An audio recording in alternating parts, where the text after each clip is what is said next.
Hey everybody, this is Jim the Tabletop Engineer, and welcome to a new playthrough video. Today I am going to be playing another game of Deth Wizards. This is going to be the fourth scenario, which is called, I always forget, it's called Assault a Noble Villa. I've already placed the random terrain out here. This is the villa.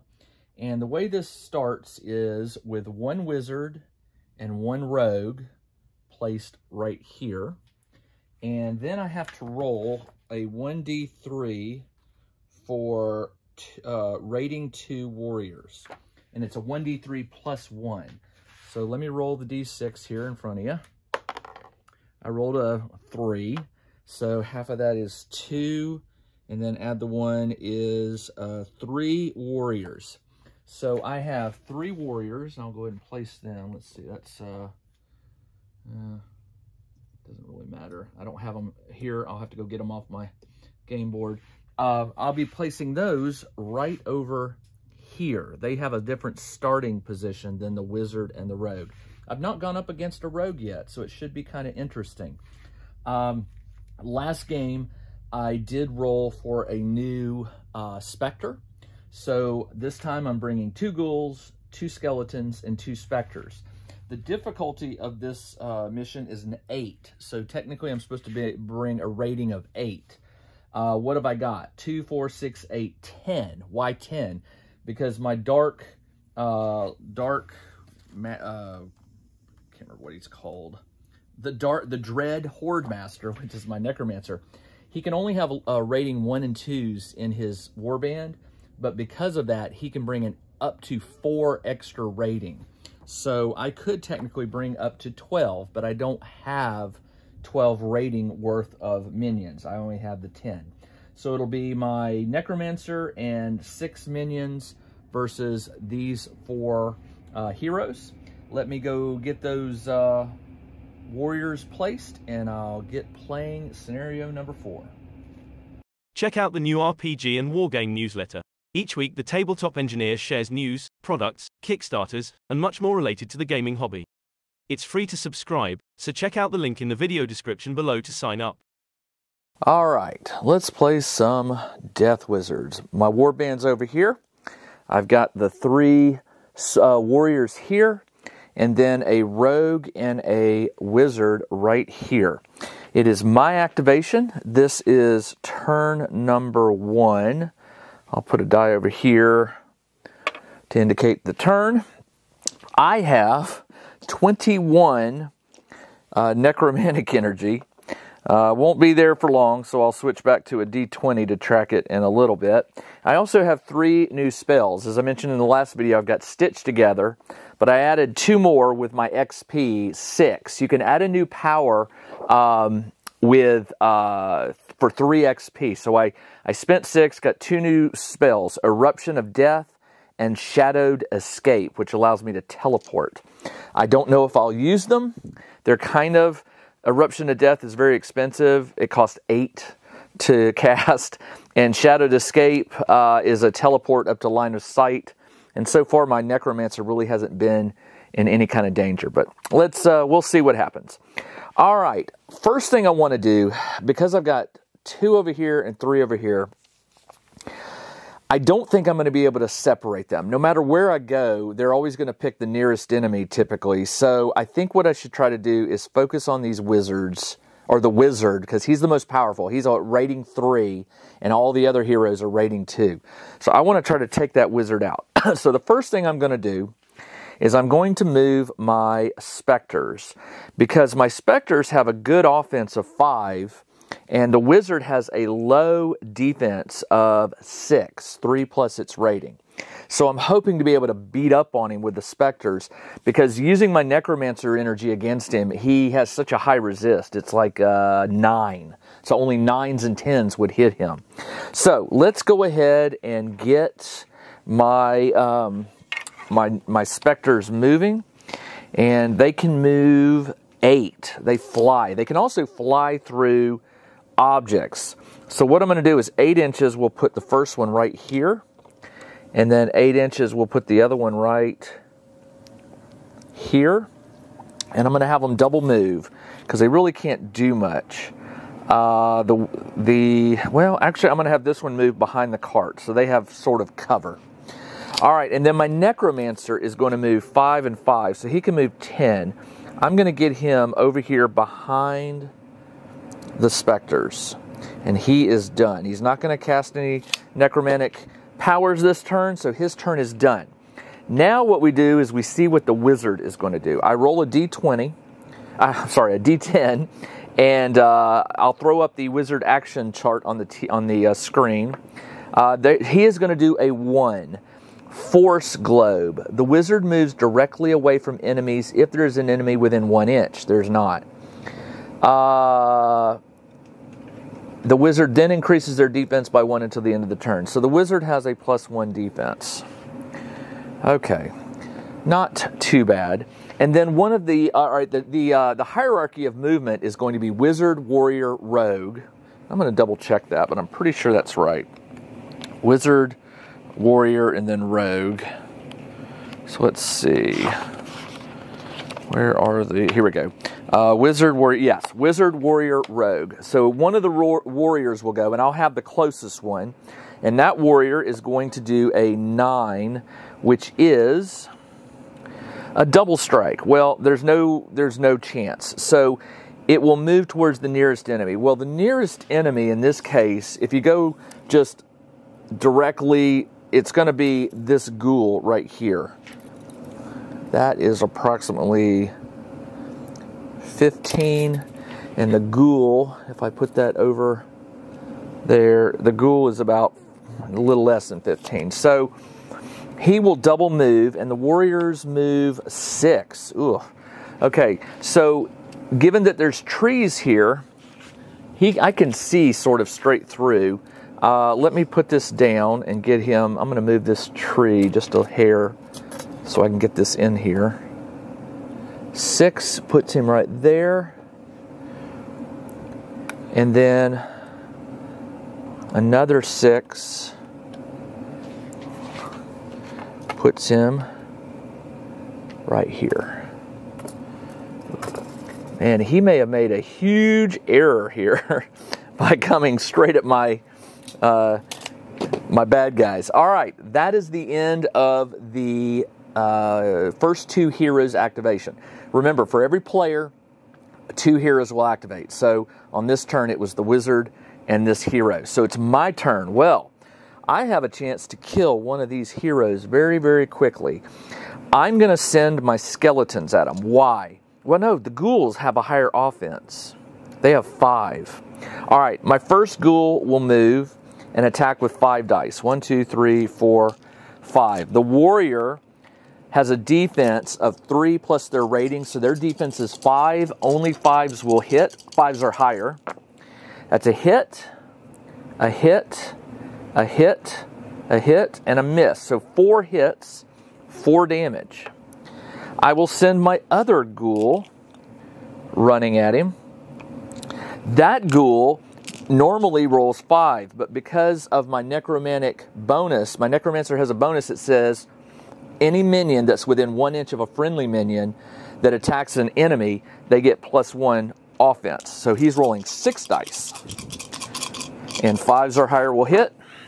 That is a crit, a hit, another crit, a hit, and 2 misses. So 1, 2, 3, 4, 5, 6 damage plus 4 is 10.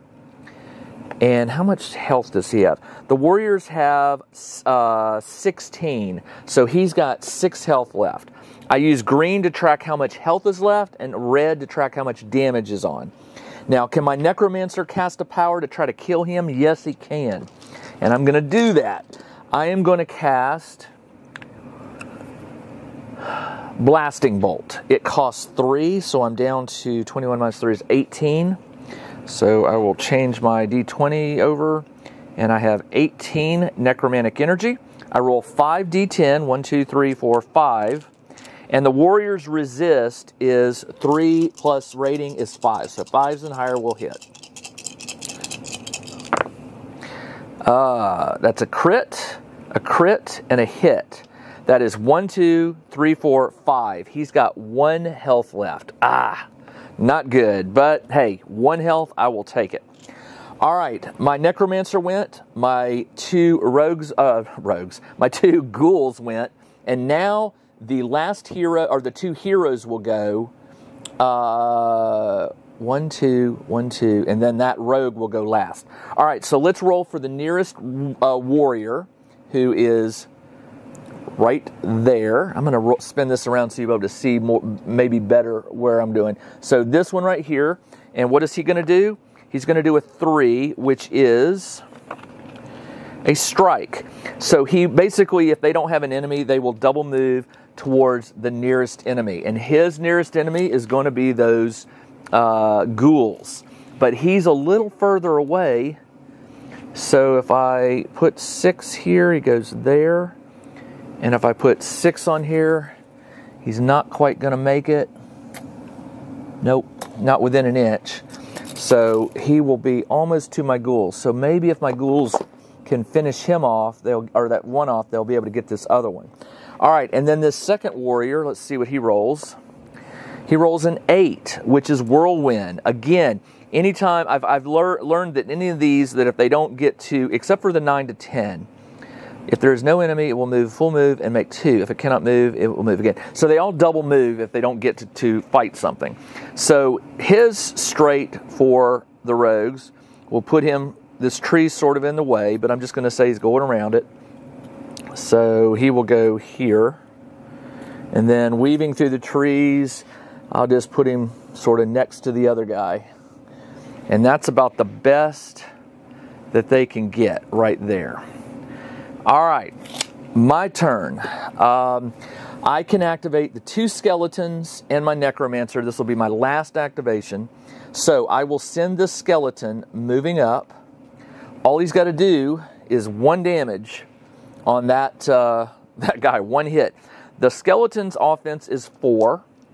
And remember, the warrior's defense is 5. 5. So just a single 5 is going to kill him. And I got an 8, a 9, and an 8, so he dies. Whoa! And that was skeleton number 1. Skeleton number 2, it moves 6 inches. I don't think that is that 6? Oh, it is. Perfect. Oh, yeah. So he'll go right at this guy. Now, he has a minion, a friendly within 1 inch. Let me read you that rule because I want to make sure I do it right. It says, whenever one of your minions attacks an enemy within 1 inch of a different friendly minion, their offense is increased by 1. So they're not within 1 inch. So never mind, that won't work. All right, so he just gets a 4 dice attack against this guy right here. 5s and higher. I got a 9 and a 7, so 2 hits. So this guy has 2 damage on him. And my Necromancer, right here, I'm going to do a negative bolt. It's a cost of 3, so I'm down to 15. It is a 4d10. And 5s or higher hit. 1, 2, that was a 6, 3 hits. It says, if at least 3 successes, the target suffers an additional d6 on top of the d10. So I will roll a d10 and a d6. Let's roll high, come on. I got 5 damage. 5 plus 2 is 7, so I'm just going to put a 5 back behind here. He has 7 damage. Remember, his health is 16. So he's got 9 health left. That is the end of my activation. The only one that gets to activate now is the rogue. Let's see what the rogue does. I rolled a 4. 4 is a slice. Attacks the nearest enemy. No enemy, it will move full. If it cannot move and attack an enemy, it will move again. So the rogue, by the way, moves 7. The nearest enemy, let's do it right. The closest white specter is 13. And well, if I had to be exact, it looks like it's going to be, how in the world can it be? Well, I guess it will. It will be, well, no, it'll be that one, because that's actually the closer. Oh, yeah. So it'll be this Spectre right here is slightly closer than, oh, darn it. I didn't see that skeleton. That skeleton may be closer. Let's see. Nope. Yeah, oh, yeah, definitely. 12. So this skeleton right here going up against the fighter, the warrior, is actually the closest. So the rogue will move towards him. It'll have to go around these trees. So let's, I mean, it's 6 of one, half dozen of the other. I think if he goes straight line this way, it's better. 7 puts him right there. And then, is he within 7 of the thing? Yeah. So he can run through the trees and get up next to my skeleton, but he doesn't get to attack, which is good. All right. And that tree was right here. So let me roll this around so you'll be able to see a little better. All right, that is the end of turn 1. Everybody is activated, so I will now move to turn number 2. I get 3 necromantic energy back, so I'm back up to 18, and I get to go. I'm holding my specters in reserve to see what that wizard's going to do. Right now, what I need to do is try to clear these enemies. So, the rogue has this ability, by the way. It says the first time in any turn when an enemy ends their movement within 2. So I haven't ended my movement within 2. So he came at me. So that's fine. All right. I think I need to try to finish this fighter off before I deal with this guy. So what I'm going to do, I'm going to send this ghoul in to attack. He'll get the +1 bonus, so he's rolling 6, is it 6? 6 d10s. 1, 2, 3, 4, 5, 6. That's a d8. Get out of here. And his defense is 5 or higher, so 5 or higher is hit. That is 2 crits, an 8, a 5, and a 6. So that's a crit, remember, counts as 2 damage. 1, 2, 3, 4, 5, 6, 7. 7 plus 7 is 14. He has 2 health left. Now, rather than try, I guess I could try to kill him with my skeleton, and then I could activate this other skeleton for a total of 4. Remember, you're supposed to activate 4. So this skeleton is now going to attack, and it will roll 4 dice, and it gets the +1 because of the ghoul next to him. So just a single, two 5s or higher will kill him. 8, 10, 10, 9. Yeah, he's dead. Okay, and then my last skeleton will step up and attack that rogue with 5 dice because I've got a minion within 1 inch. So 5 dice. The rogue's defense is low. It's a 4. Nice. 4s and higher will hit. I'm going to re-roll that one. 1, 2, 3, 4, 5 hits on that rogue. The rogue's durability is 8 plus rating, plus 2 per rating, excuse me. So its rating is 2, so 12. And I just did 5 damage on him. So he's got 7 health left. Now that's the last 4 ratings. My Necromancer will try to finish that rogue off. I will do a 7 damage, right? I'm gonna do a negative volt again. So 3, I'm down to 15. And it's 4d10. 1, 2, 3, 4. I only need, now his resist is also 2 plus his rating, so his resist is 4. 4s and higher will hit. That is a hit, hit, hit, and a hit. They all hit. 3 successes. I get to roll a d10 and a d6. All I need is a 7 or higher total to kill him. I got an 8 plus 2 is 10, and the rogue is down.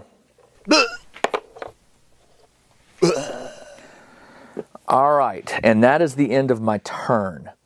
It is now, well, there's only two left. So it will be the wizard first. Let's see what the wizard does. The wizard rolls a 9. Dispel magic. The wizard and all heroes within 12 inches remove all conditions. All necromancers within 12 lose 3. He's not within 12. So the rules up above say if this action is impossible, meaning he can't do a force globe, the wizard moves directly away from enemies and gets +1 defense. It's kind of like the wizard is just sitting there. I forgot to take this 1 away, but he's going to get it back. So the wizard is just sort of sitting out there doing a whole lot of nothing. The poor hero here, let's see what he does. 2, a warrior does a 2, which is a strike. He is near this ghoul, so he will do a strike on the ghoul. His offense is 4 plus 1, 6. 1, 2, 3, 4, 5, 6. All right. 6 dice, and my ghoul is a defensive 3, so 3s and higher will hit. Hit, hit, hit, hit, hit, and a miss, so 5. My ghoul has a durability of 10, so he has 5 health left. And that is the end of the activation. Well, not really, because now I can activate my specters. Oh, this is good. All right, specters are going after that wizard. They can move. They have a range on their special power, their black bolt, of 10 inches. So they can move 8. So if I get them, if I move them 8, and they're within 10, yeah, they're within 10.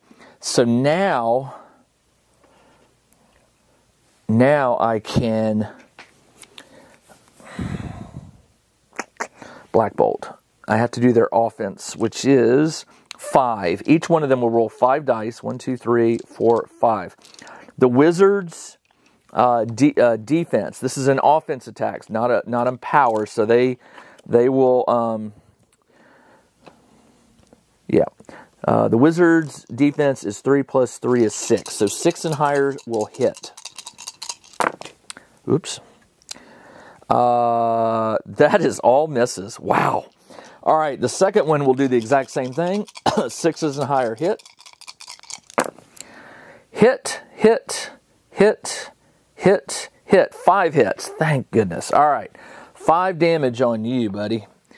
Actually, hold on. He had that +1, which was that his defense by 1? So his defense went to 7, which means this 6 disappeared.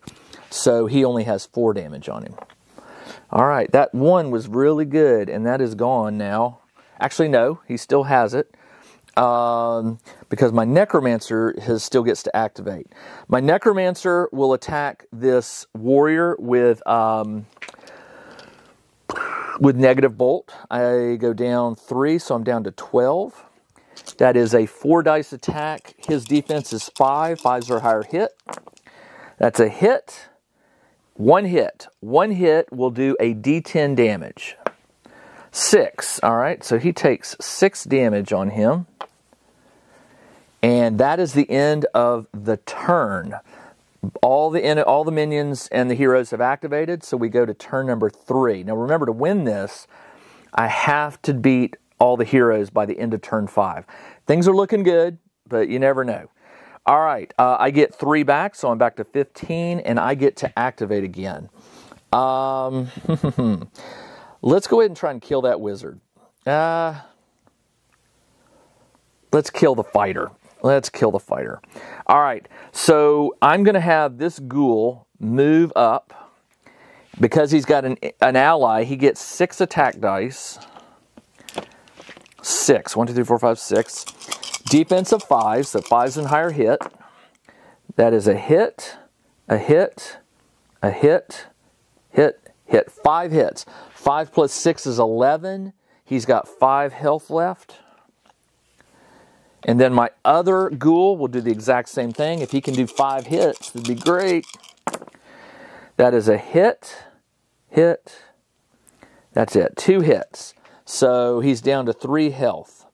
And my Necromancer is going to try to finish him off with another bolt. So I'm down to 12. 1, 2, 3, 4. 5s and higher hit. Hit. That's 3 successes, which means I get to roll a d10 and a d6 for the damage. 6 plus 2 is 8.